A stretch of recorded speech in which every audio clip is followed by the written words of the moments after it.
A través de la señal de Vez Cable Televisión. Soy Pedro Paredes Vela. Los próximos 60 minutos estaremos analizando lo que pasa en esta coyuntura nacional que siempre nos tiene entretenidos. Antes de entrar de lleno a lo que va a ser la entrevista que los minutos siguientes tendremos con el excongresista de Acción Popular Víctor Andrés García Belaúnde, yo quiero referirme a la resolución suprema que ha sido publicada el día de hoy, en la que se dispone desde el gobierno crear una comisión multisectorial especial para que se puedan abocar a las políticas públicas que necesitamos implementen a fin de evitar una situación catastrófica con los alimentos en el tema agrario, porque Naciones Unidas, diferentes organizaciones mundiales están advirtiendo del escenario de hambruna. Y aquí en nuestro país lo único que recibimos por parte de la información del gobierno es que ya próximamente se va a comprar los fertilizantes en el tema de urea. Pero ¿cuántas veces o cuántos meses hemos pasado escuchando ese detalle del tiempo que se van a tomar, de los planes que se tienen por hacer? Desde diciembre pasado, noviembre pasado, se conoce el tema de fertilizantes. Estamos ya a mitad de año. Estamos a mitad de 2022 y hasta el momento no llegan los benditos fertilizantes que el gobierno prometió desde finales e inicios de este año. No llegan los fertilizantes y esto viene afectando duramente a la campaña de siembra, porque los campesinos, ante la ausencia o inoperancia por parte del Ejecutivo, ellos tuvieron que ingeniárselas haciendo sus propios abonos orgánicos, que tradicionalmente ya lo hacen o lo hacían siempre. Solo que los fertilizantes químicos, los sintéticos, ayudan a una mayor capacidad de producción de la tierra y garantiza una mejor campaña exitosa de siembra y de cosecha. Esa es la diferencia. El guano de isla, claro que sí, es importante, pero dicen los propios campesinos, los propios agricultores, no tiene el efecto que sí se puede conseguir con un fertilizante elaborado a base de urea, que le ayuda, le da mayor capacidad de producción a la tierra. Ahora están un poco recurriendo otra vez a los orgánicos, fertilizantes orgánicos, para que puedan intentar salvar lo que resta de la campaña de siembra. Los arroceros han advertido, en el norte peruano, como en la región San Martín, hay una precariedad bastante fuerte respecto a la capacidad de siembra de la tierra. Incluso se redujo a un 30% nada más el espacio que antes estaban sembrando porque no hay fertilizantes, no hay apoyo, hay ausencia. Y eso que estamos hablando en el marco de la campaña que inició el propio gobierno el 3 de octubre de 2021 en Sacsayhuamán, cuando anunció la segunda reforma agraria con toda la pompa y la parafernalia política y el show mediático que llevó adelante.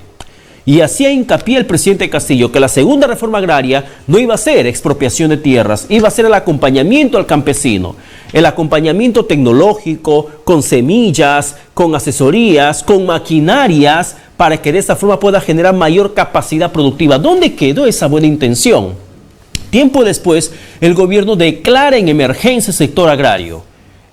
Pero, ¿qué haces declarando en emergencia el sector agrario si tienes el presupuesto para que puedas buscar fertilizantes en el mercado internacional y no tienes suficiente capacidad de negociación ni de ubicación de dónde están los fertilizantes? No tienes capacidad para importar porque no tienes los cuadros técnicos suficientes para que puedan mapear realmente cómo se hace, cómo se procede en ese contexto internacional frente a la competencia que muchos países del mundo están haciendo por los fertilizantes, afectando tu campaña de siembra. Y por eso los productos de consumo masivo de la canasta básica familiar cada vez va incrementando más su valor.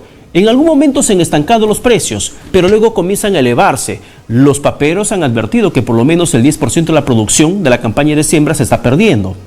Productores de palta advierten que están perdiendo dinero y muy probablemente la producción de palta para este año, para esta campaña, no va a ser la que se daba en años anteriores. Entonces hay escenarios fuertes que el gobierno tiene que abocarse, tiene que atender. Más allá de los vaivenes políticos que pasa con el Ejecutivo, hay situaciones urgentes que al gobierno no tiene por qué distraerle. Y aquí no hay una justificación válida para que digan, no, es que no nos dejan gobernar. Gobiernan con activos y pasivos. Y el pasivo importante que en estos momentos tiene que resolver es el tema del hambre, proyectándose a que dentro de un año esta situación que te están advirtiendo no llegue a repercutir en el país. Vamos inmediatamente a dar la bienvenida a nuestro primer invitado, al señor Víctor Andrés García Belaúnde, que lo tenemos ya conectado en la plataforma Zoom para hablar sobre los temas políticos que en estos momentos están surgiendo. Doctor García, ¿qué tal? Buenos días. Un placer saludarlo. Un domingo deportivo, además, ¿no? Así, estamos en el ambiente previo deportivo. Pero en estos momentos un ambiente político también bastante caldeado. Yo quiero comenzar por el tema del audio que ha surgido de María del Carmen Alba, en la que habla de la vacancia del presidente, que no tocarían a Dina Boluarte, que vacarían a Pedro Castillo, que ella siguiera en el Congreso de la República, y finalmente saltan otra vez las acusaciones de golpistas al Congreso y sobre todo a su correligionaria del partido. No, es un audio incoloro, ¿no? Es un audio que no dice nada, ¿no? Es una opinión, ¿no? Una opinión de hace varios meses atrás, además, no es ahora, cuando se trató el tema de la vacancia primera. No sé si fue la pregunta la primera o la segunda. Es una conversación grabada por alguien que ha estado en su entorno, dicen que ha sido uno de los niños que la grabó y que ha saltado la información ahora, uno de los niños. Pero en fin, no dice nada. Yo no veo ahí ningún tipo de delito, no veo ningún tipo de sedición. Es una opinión personal de ella, que ante una situación que si se va a presentar, ¿cómo se resuelve? Es una pregunta y una respuesta. No veo nada malo.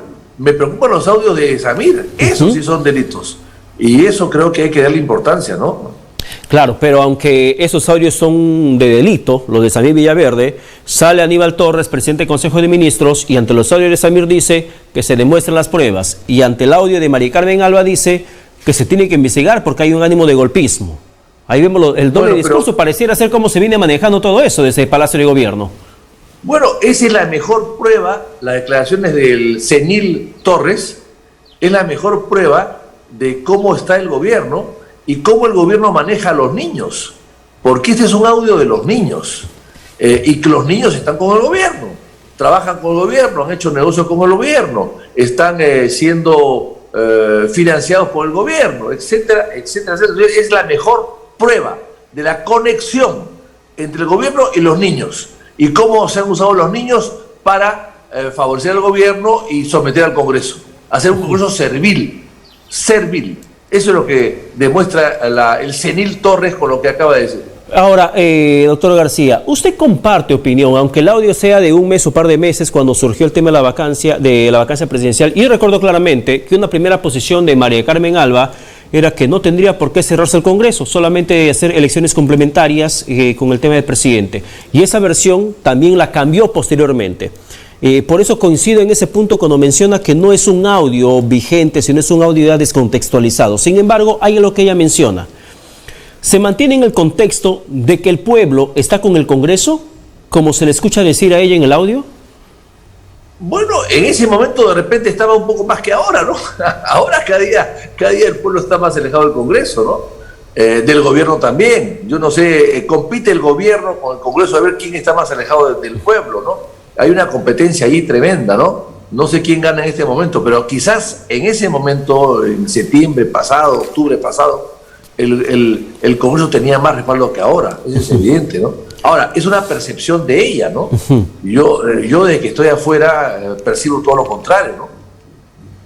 Yo recuerdo anteriormente que el Congreso también hacía los plenos descentralizados, recordará usted, antes de la pandemia. Habían plenos descentralizados del Congreso de la República, cosa que ya no está pasando. Y quien sí hace sus sesiones descentralizadas es el Consejo de Ministros. Hay por lo menos 14 sesiones de Consejo de Ministros, pero poco resultado.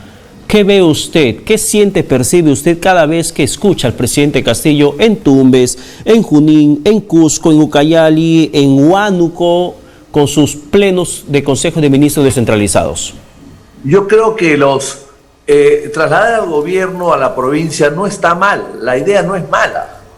Además, no es la primera vez que se hace. Hay que recordar que inclusive en el gobierno militar, el señor Morales Bermúdez nombró a un ministro encargado de cada departamento. Y luego García hizo lo mismo, nombró a un ministro en cada departamento. Recuerdo que al canciller de García en su segundo gobierno, por ejemplo, lo nombraron encargado de Arequipa, y el canciller iba a Arequipa constantemente y era el enlace con el gobierno. ¿Por qué? Porque antiguamente los prefectos representaban al gobierno, los prefectos representaban al presidente de la República, eran el presidente de la República en funciones en un departamento, en una provincia. Pero ya los prefectos no son nada, son es una rémora de lo que había antes. El prefecto antes tenía autoridad sobre la policía, sobre la Fuerza Armada, tenía una serie de autoridades. Hoy día no, hoy día es una mesa de partes, que no maneja nada, que no dispone de nada, ni siquiera los permisos especiales. Entonces, que ahora han pasado a la municipalidad. Hay que recordar, los permisos especiales eran los permisos para la casa de cita, los bulines, la sala de fiesta, etcétera, ¿no? Bueno, eso ni siquiera lo hacen los prefectos, ahora lo hace la municipalidad. Entonces, el prefecto ha perdido consistencia desde que fueron creados en el siglo XIX.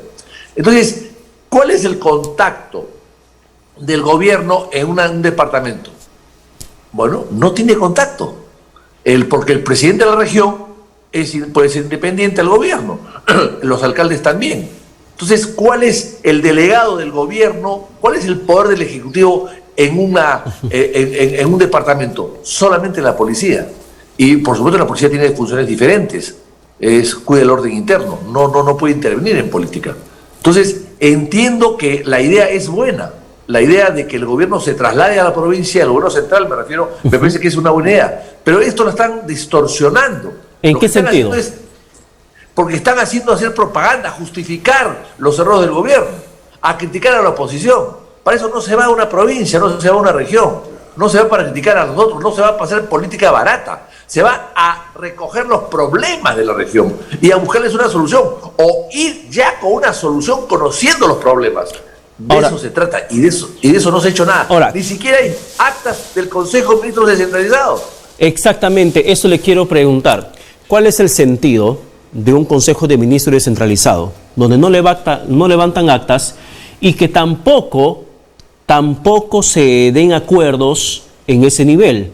Porque hace un par de semanas había surgido un tema, no recuerdo exactamente el caso, pero que se habían comprometido, saliendo de ese Consejo de Ministros descentralizado en esa ciudad, regresar a Lima para tomar una decisión en el Consejo de Ministros en Palacio de Gobierno. Entonces yo me pregunté, ¿pero para qué entonces te vas tan lejos con tu Consejo de Ministros? Y si es un Consejo de Ministros regular, ¿por qué no tomas la decisión allí? ¿Por qué no sometes a votación allí? ¿Por qué no debates allí? ¿Por qué no apruebas allí la resolución o el decreto supremo? Allí en el lugar. ¿Por qué necesitas regresar de ese Consejo de Ministros descentralizado a la capital para que apruebes lo que pudiste haberle hecho en esa región?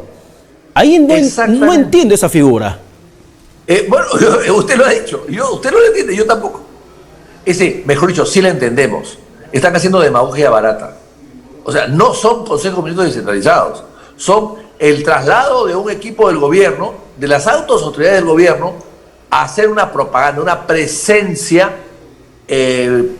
resguardada, blindada por la policía alrededor, porque no dejan entrar a cualquiera, para justificar ante sus electores de otras provincias y quizás de esa misma, justificar que están haciendo algo, pero no están haciendo nada, porque van a criticar a la oposición, a criticar a fulano, sutano, mengano, a justificar los robos, a ocultar los robos, a distraer la opinión pública. Bueno, para eso no se gobierna, así no se gobierna. Yo tengo acá, por ejemplo, declaraciones que recoge el Diario de la República de varias autoridades sobre el tema del Consejo de Ministros.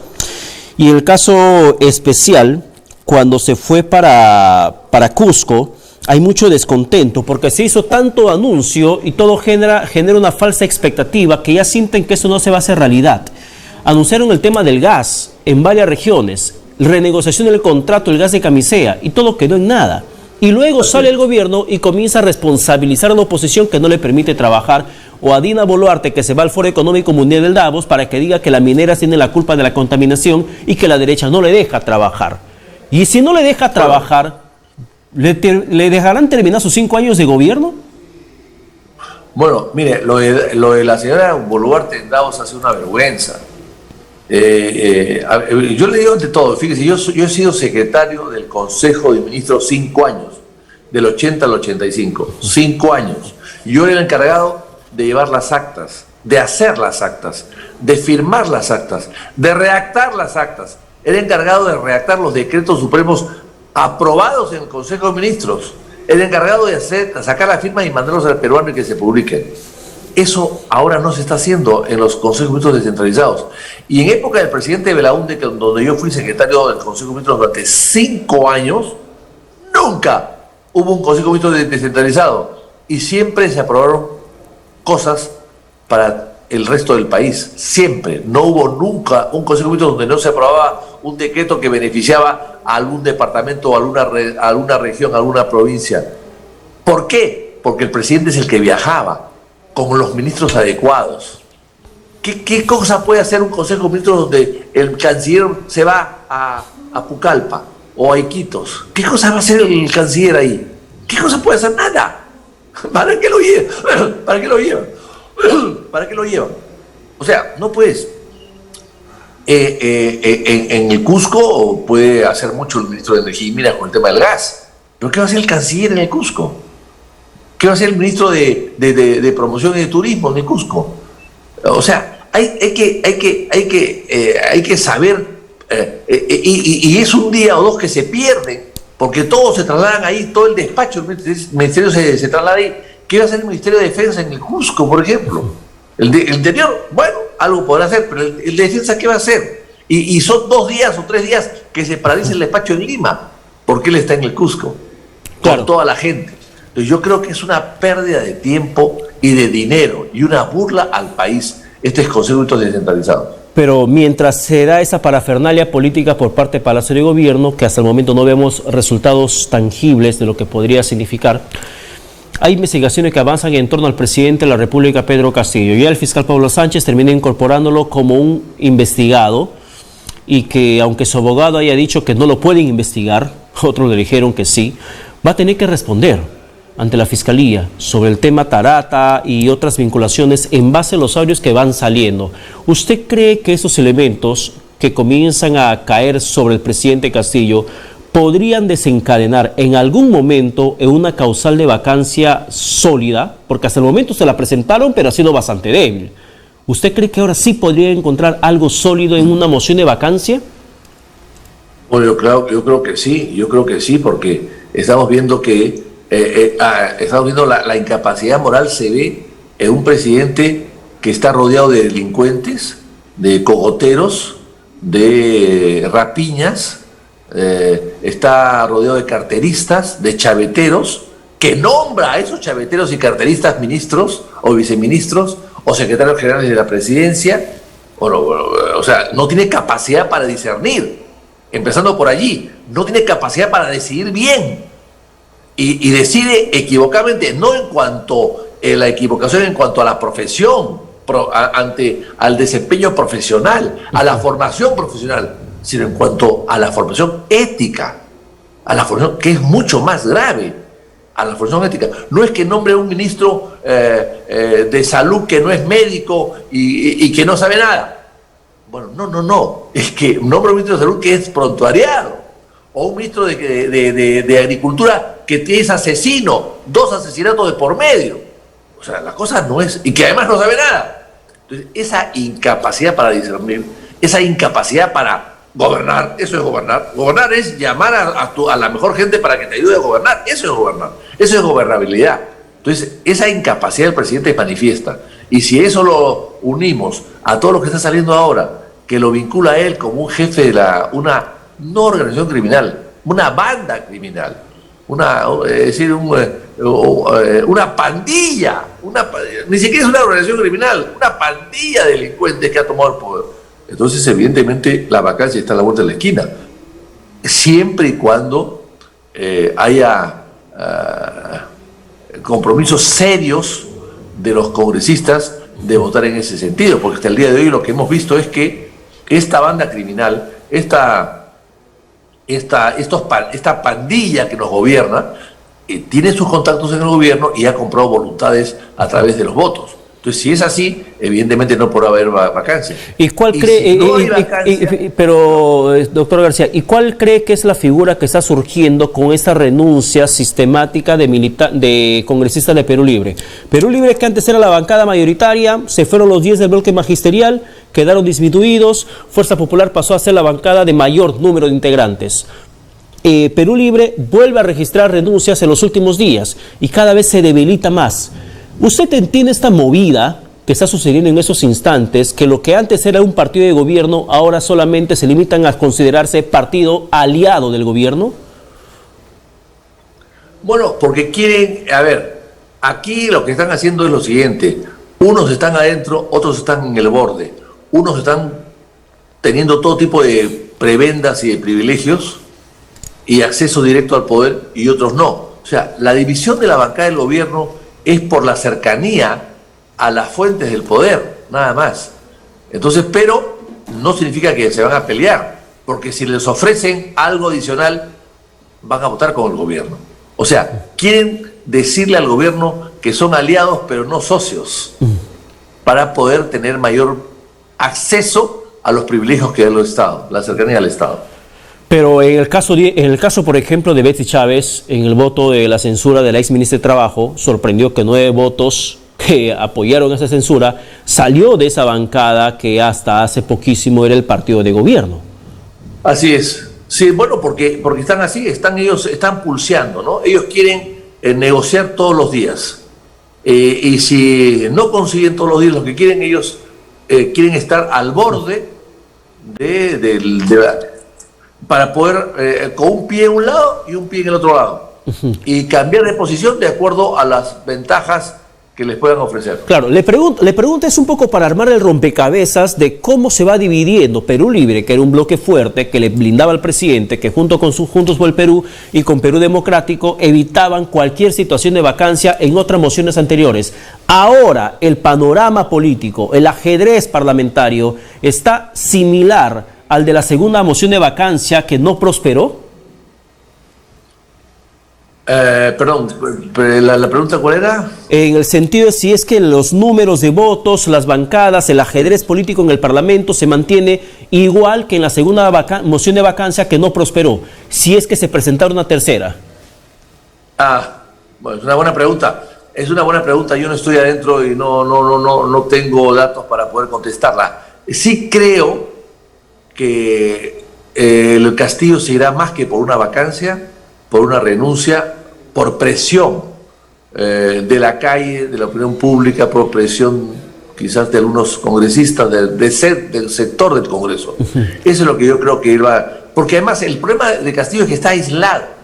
O sea, alrededor no tiene nadie sano, no tiene nadie pulcro, no tiene nadie impoluto, no tiene nadie que le dé prestigio a su gobierno.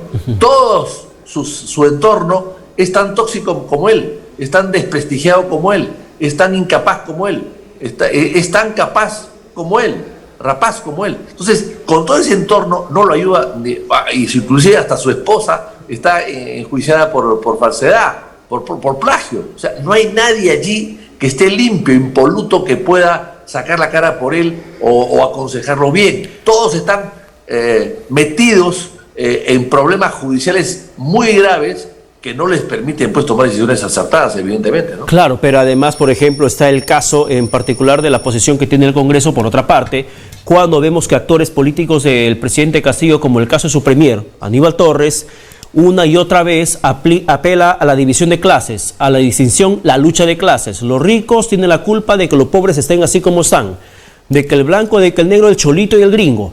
Ese es el discurso constante de Aníbal Torres, constante. Y el Congreso de la República, ¿por qué cree usted que no tiene esa decisión de decir censuremos al ministro Torres? Porque pareciera ser que actúan con cierto temor, calculando su paso, que si hacemos esto plantean cuestión de confianza y quemamos una bala de plata, disparamos una bala de plata y nos queda una más.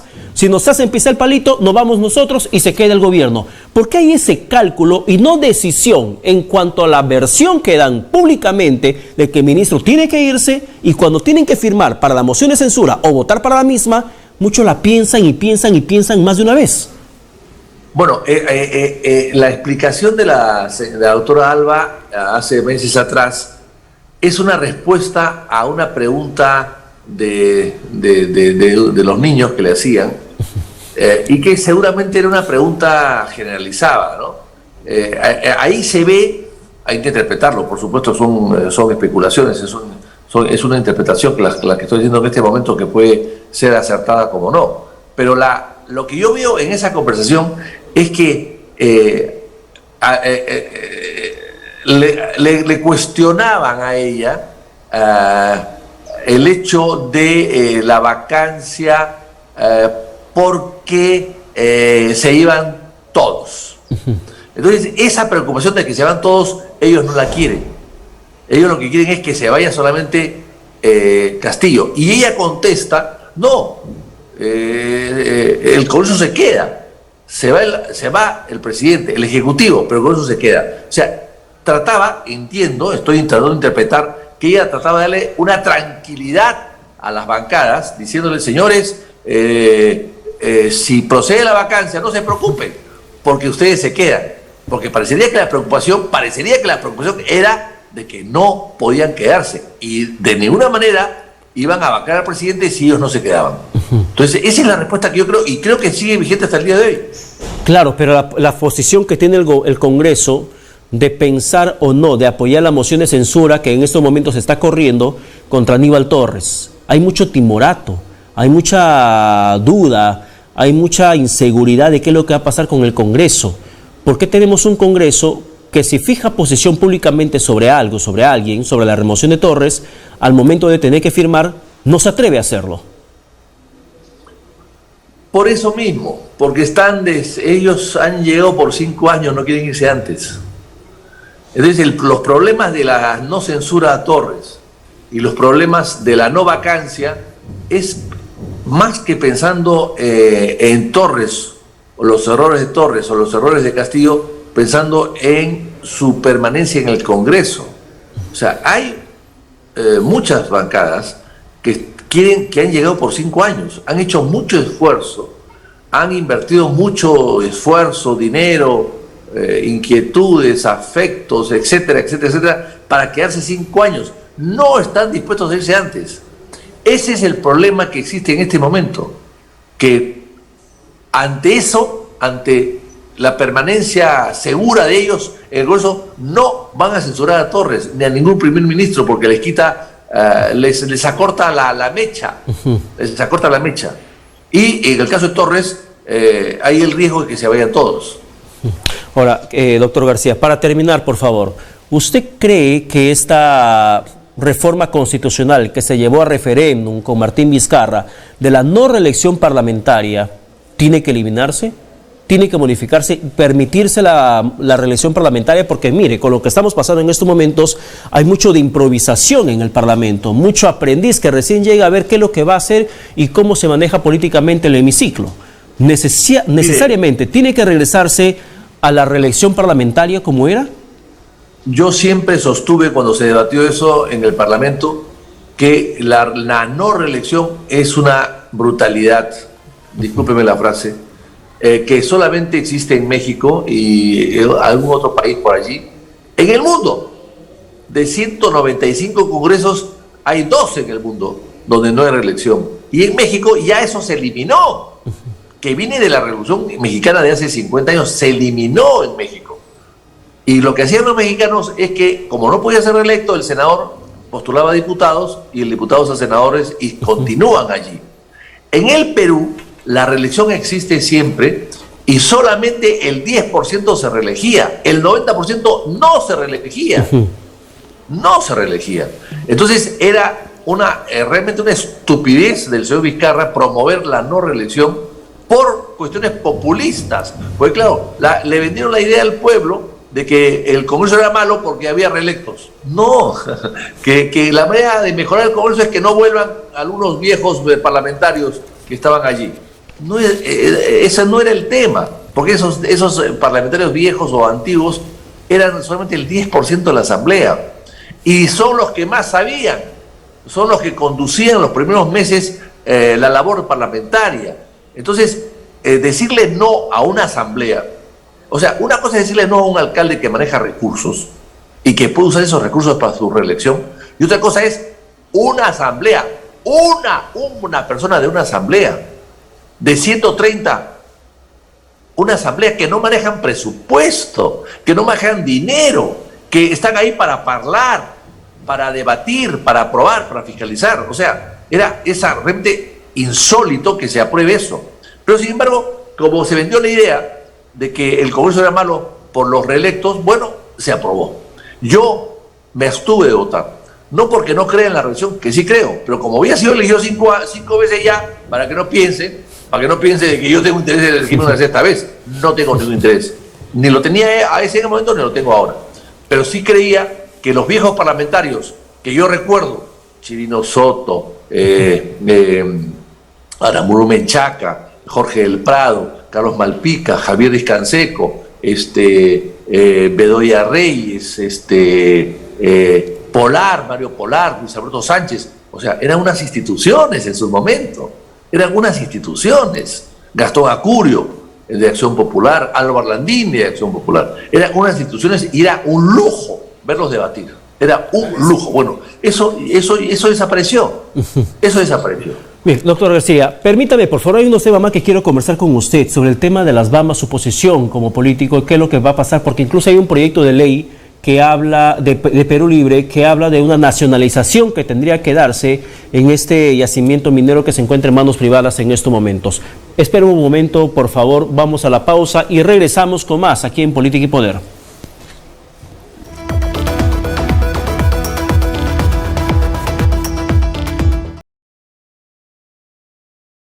BES Cable premia la puntualidad de sus abonados con un gran sorteo por el Día del Padre. Paga tu mensualidad del mes de junio y participa en nuestro super sorteo, en el que podrás llevarte 6 premios de 500 soles, 3 premios de 300 soles, 3 camisetas oficiales de Perú. El sorteo se realizará el día sábado 18 de junio a las 6 de la tarde a través de BES Cable Televisión. BES Cable para todos. Ya lo sabes, tú también puedes participar de nuestros sorteos y así como ellos, puedes ser uno de los ganadores. Solo tienes que estar al día en tus pagos y listo, porque BES Cable premia la puntualidad de sus abonados.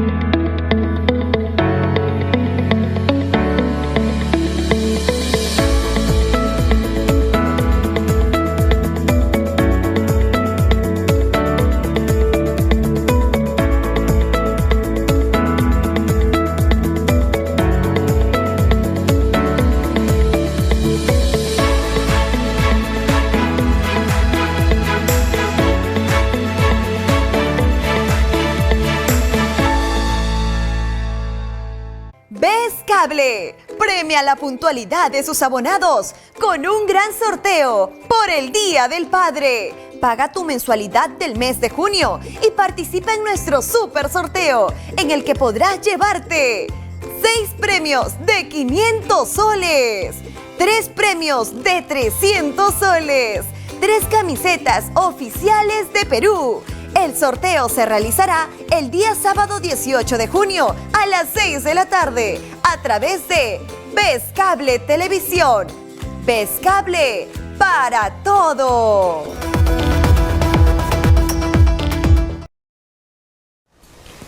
Seguimos en la comunicación en Política y Poder con Víctor Andrés García Belaúnde, ex congresista de la República, ex parlamentario, y que estamos hablando sobre varias situaciones políticas que atraviesan en estos momentos el país y que además, no solamente en el tema político, sino también en el tema económico, y más aún cuando enganchas proyectos de inversión pública a lo que la minería podría generarte, porque el presupuesto no es el dinero que tienes, sino la proyección de gasto que tienes sobre un ingreso futuro. Y lamentablemente hay un impacto fuerte que se está registrando en pérdidas económicas con lo que pasa en las Bambas. Doctor García, ¿de quién es la culpa de esa crisis? Mire, pero yo voy a decir, antes de hablar de las Bambas, y usted ha hablado de la pérdida de inversiones, hemos perdido 700 millones de dólares y nadie dice nada. En LAP, los señores de concesionarios de LAP, del aeropuerto Jorge Chávez, no van a hacer un terminal aéreo nuevo como se prometió hace 20 años. Van a hacer medio terminal. Y con eso se ahorran 700 millones de dólares. Y este gobierno lo acaba de aprobar. Y nadie dice nada. 700 millones de dólares, ¿eh? Es mucho dinero. Y nadie dice nada. Vamos a las Bambas. Las Bambas está mal desde el primer momento. Y le voy a contar una cosa. Yo me opuse a un convenio de doble tributación entre Perú y Suiza promovido por Ollanta y por su ministro Castilla de Economía. Me opuse y traje al ministro Castilla a la comisión para que me explique por qué interés tenía el Perú en hacer un convenio de doble tributación con Suiza, cuando el Perú en Suiza no tenía nada. Y lo máximo que hacía era comprar chocolates. ¿Qué hacía el Perú con un convenio de doble tributación con Suiza? Sin embargo, Suiza tenía en el Perú las bambas. Qué casualidad. El Perú tenía las bambas, en Suiza, en el Perú estaban las bambas, que ya estaba instalada, que ya estaba produciendo o que estaba por producir, que estaba ya instalada, y que ya había llegado sin convenio de doble tributación, y ahora sí había que darle un convenio. ¿Por qué? Entonces yo le dije al ministro, cuidado, están vendiendo las bambas. Están vendiendo las bambas.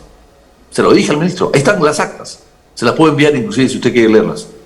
Y él me dijo, no se vende, no. Si acá se busca un convenio de doble tributación, es porque beneficia a las bambas porque se va a vender. No porque va a producir, sino porque se va a vender. Hay algo acá muy grande de por medio. Se va a vender. No.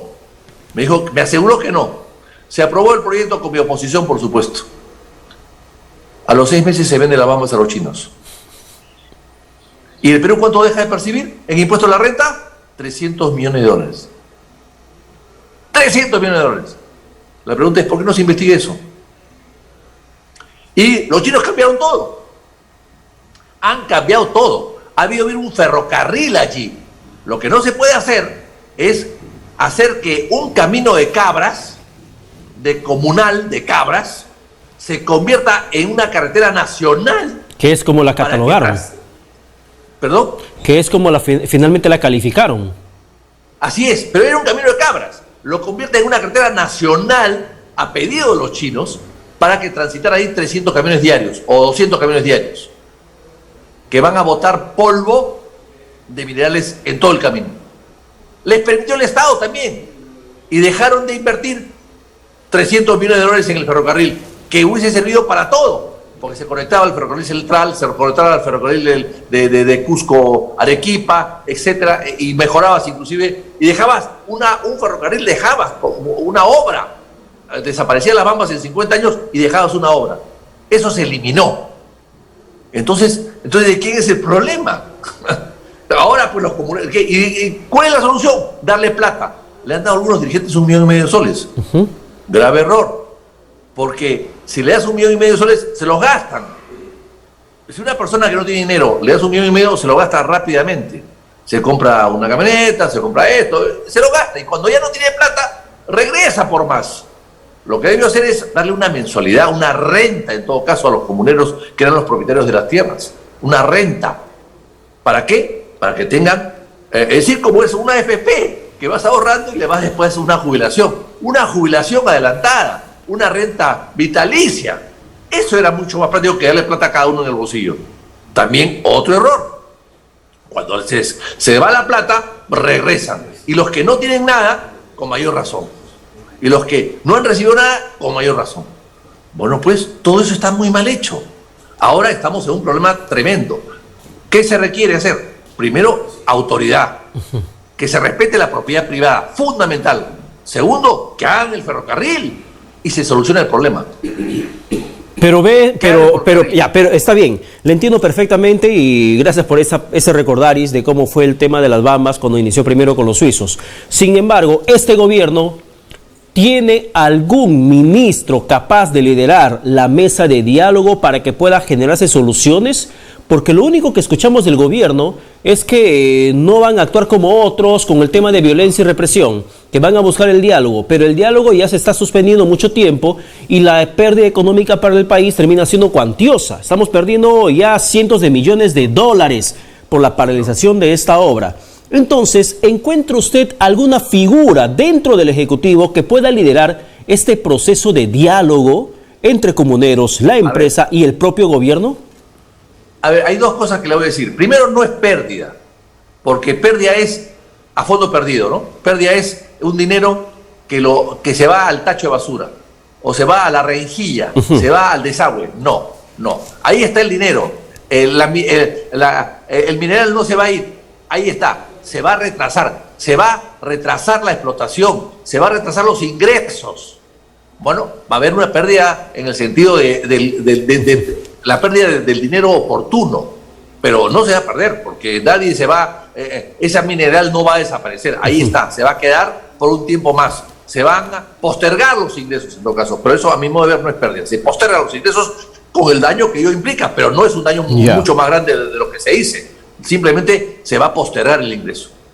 Entonces ahí hay un tema de intereses y de oportunidad, pero no se va a perder 300 millones, 400 millones, no, ahí está el dinero, lo que pasa es que se va a cobrar después. Primero. Segundo, yo no veo a nadie en el gobierno capaz de esto. Lo que tiene que hacer es una persona que vaya a negociar con poderes absolutos del Estado y a hacer cumplir los convenios iniciales y a darle soluciones que cuestan dinero, como es el tren, por ejemplo. Porque de eso nadie se habla. Nadie habla del tren.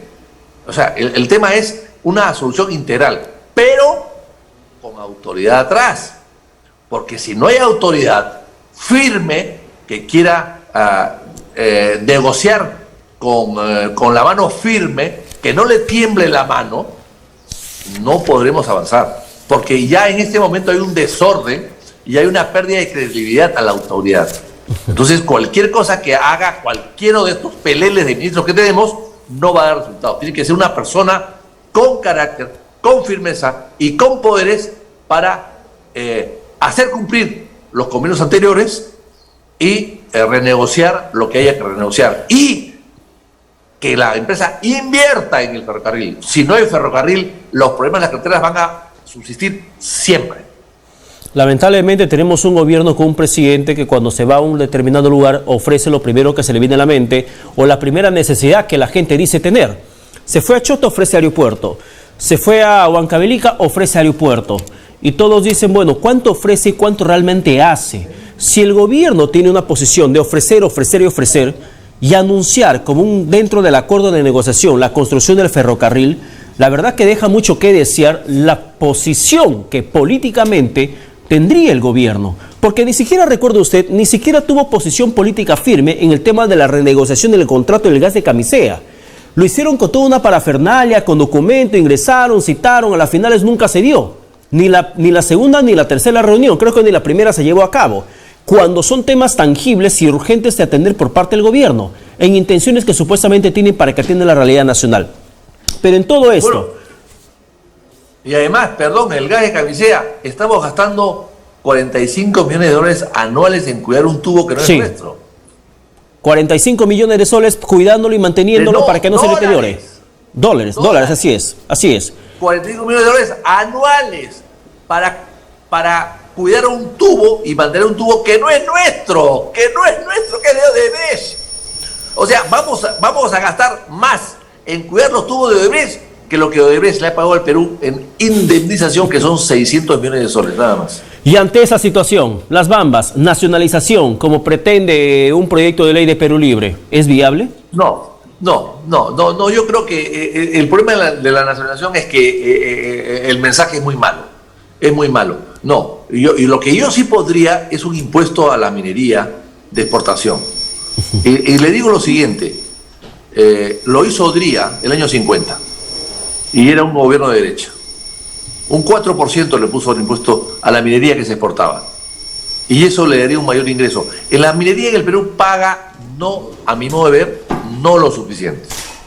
Paga muy parecido a lo que paga cualquier industria en el Perú.